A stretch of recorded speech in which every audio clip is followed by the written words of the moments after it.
Assalamualaikum and good greetings. So today I'll be going through some feedback from the students.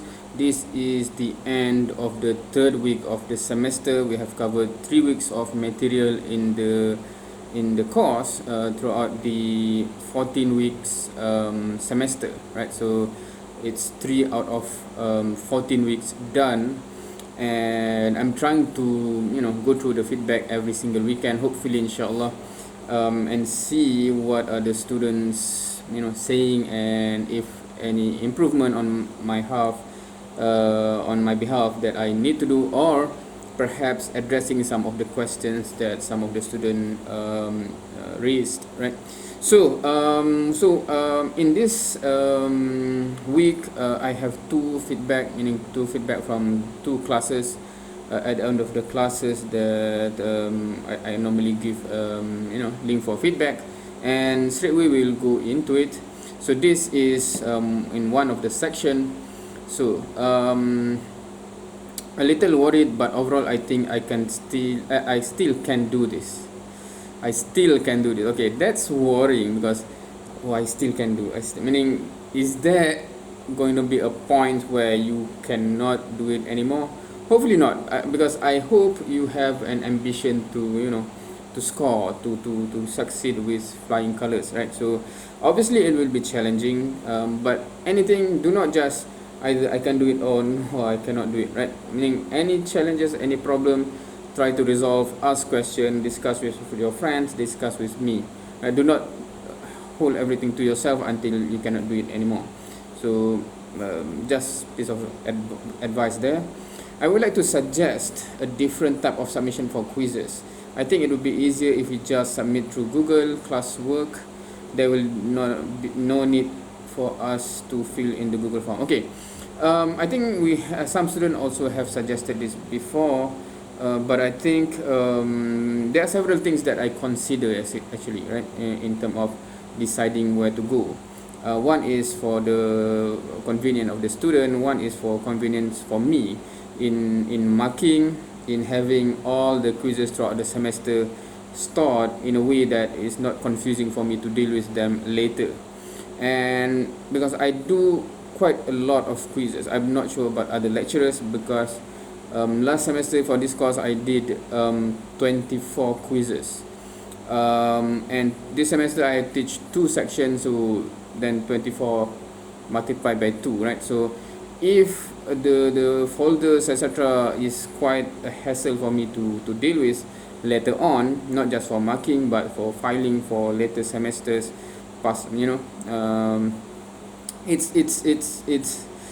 it's not something that I can do, right? So that's why as of now I choose to do the way I do it, by using a Google form, because in Google form I already set up all the folders and the structure, and then when I open that form, the submission goes into the folders where, in a way that it has been structured. So it's convenient for me to deal with all of this, because we have to have filing etc for the submissions.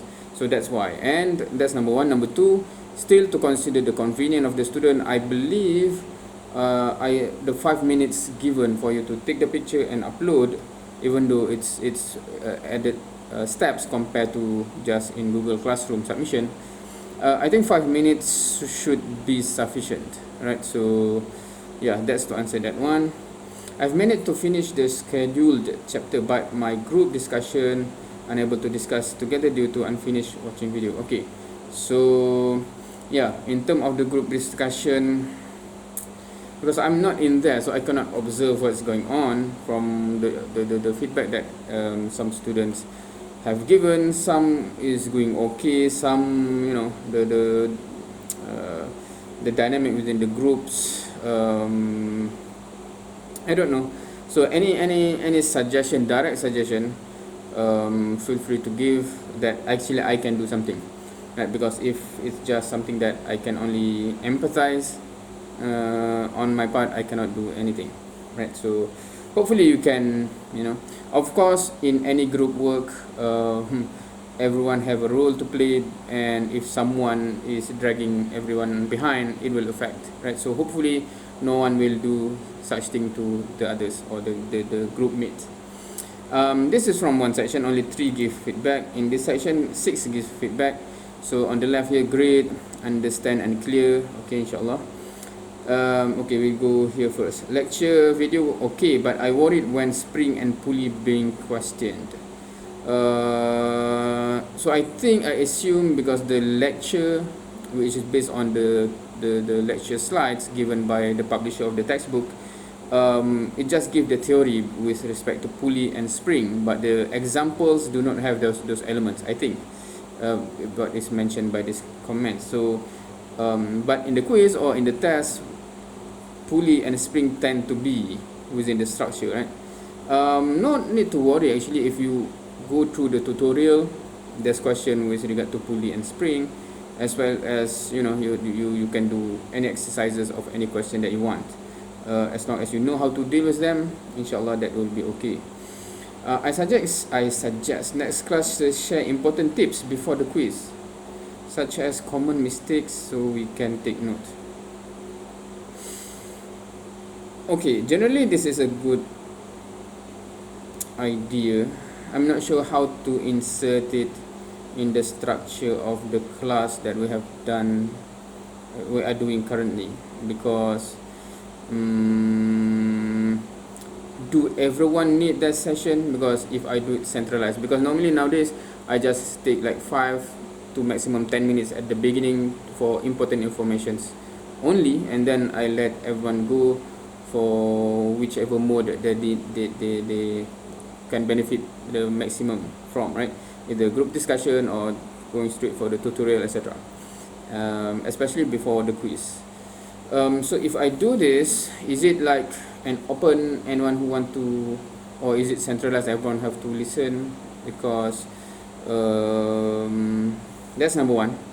Number two, common mistakes, because currently the videos that I do for mistakes is almost a reaction to marking, right? When I'm marking, I see some mistakes that this shouldn't happen, hence some recent videos where I highlighted those kind of mistakes.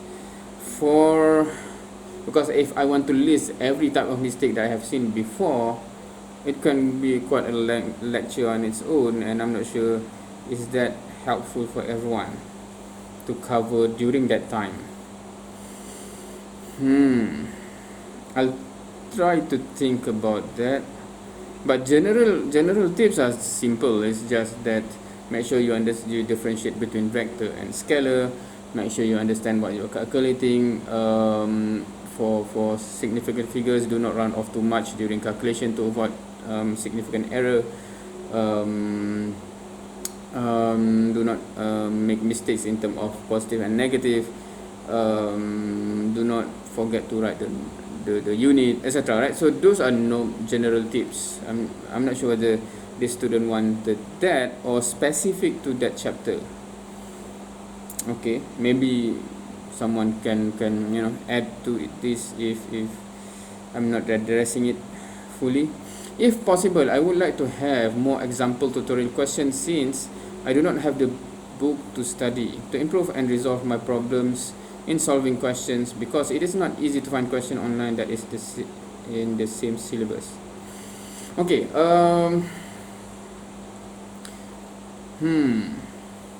now in terms of the normally the course structure is like this, right? So this is also during the normal before online session.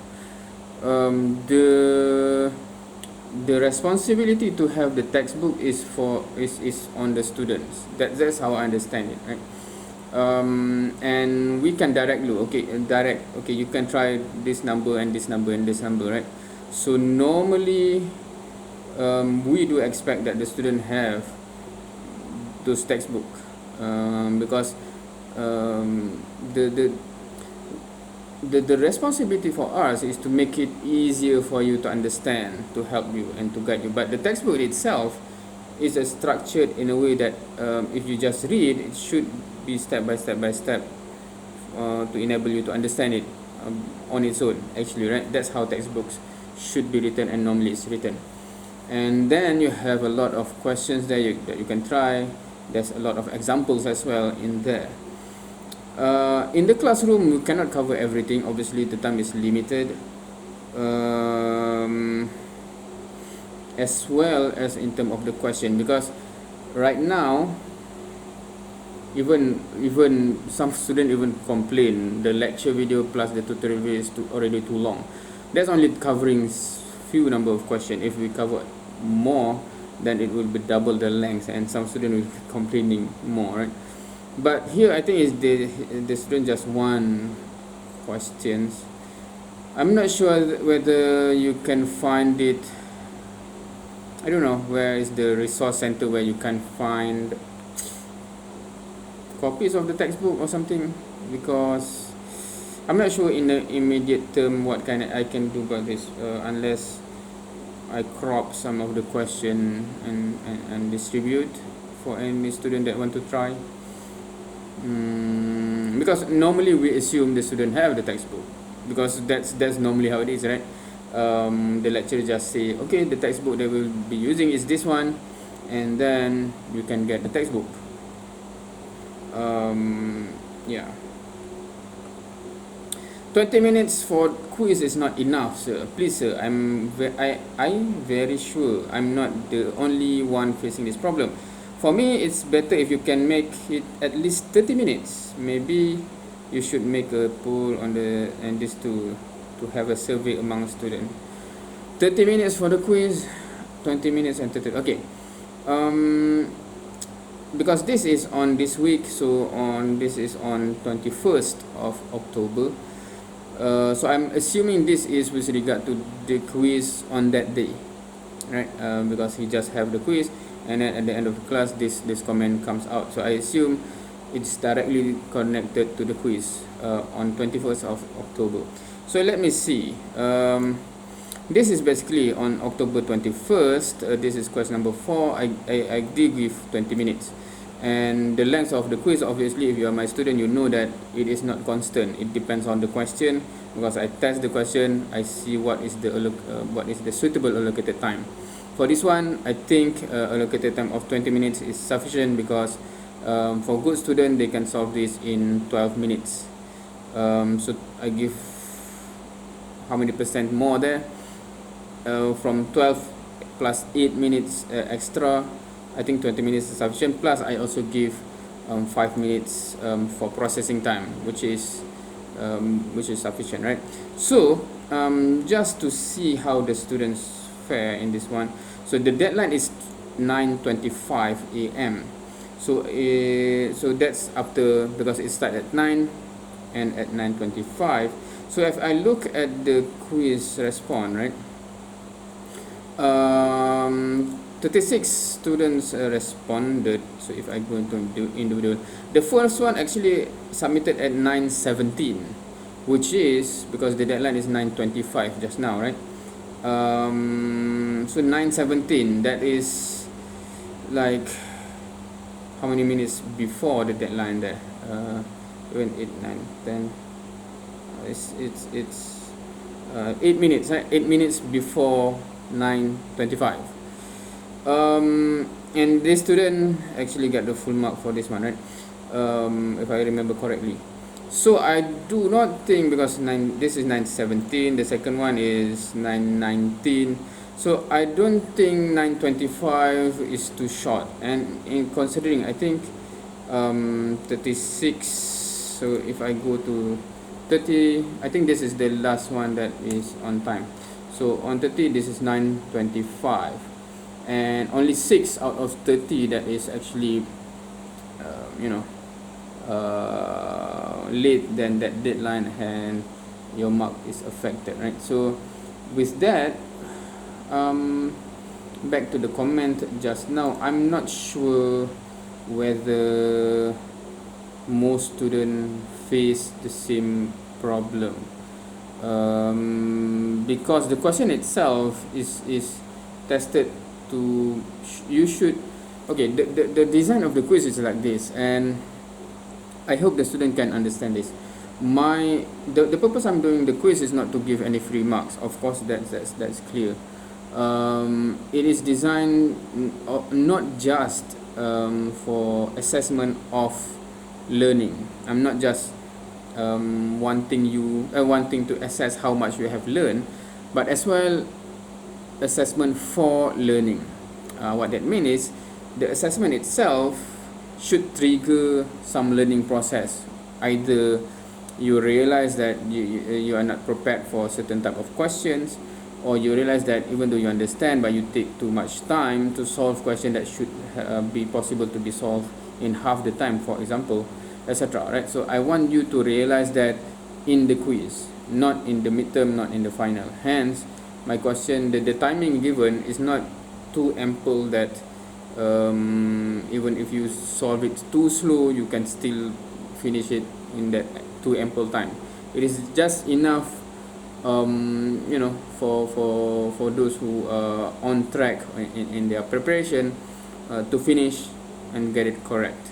But if you are taking too much time, etc., you will not have enough time. So that's how it is designed, so that you can have a sense of where you are in terms of the preparation. So and based on the 36 students submitted for that quiz, 30 managed to submit on time. So I don't think, meaning that illustrates that most students can actually submit within time, inshallah. Wallahu alam. Alright, so that's the feedbacks that we have in this week. So there are several, of course, that I could not address fully because there are some question mark that maybe if you are the students or or you have the same concern, please add to that so that maybe I understand more of the concern and I can take the necessary action, inshallah. Right, and any student who have this meaning you already have covered the lecture, the examples and the tutorial, and you still need more question, right? It's best if you already have the textbook, but if you haven't, anyone have any suggestion, because among you hopefully you can arrange something as well, right, to make it feasible for all of you to have a good learning process. Because from me, I'm not sure, I cannot think of how I can contribute more to this. That's it for today. This is the end of the third week. Inshallah, hopefully all of you are on track, with the topics and with the syllabus, so that you are not left behind. By now you should already, chapter 2 should be already, you already understood, you know how to deal with it, and we are already moving towards the 3D part of chapter 3, the equilibrium. Hopefully none of you are still struggling with trigonometry, right? Hopefully, because I have reminded it from before, and I always reminded that please ask question if you struggle with it. No one seems to ask anything. I hope that means everything is okay. With that, inshallah, see you next time.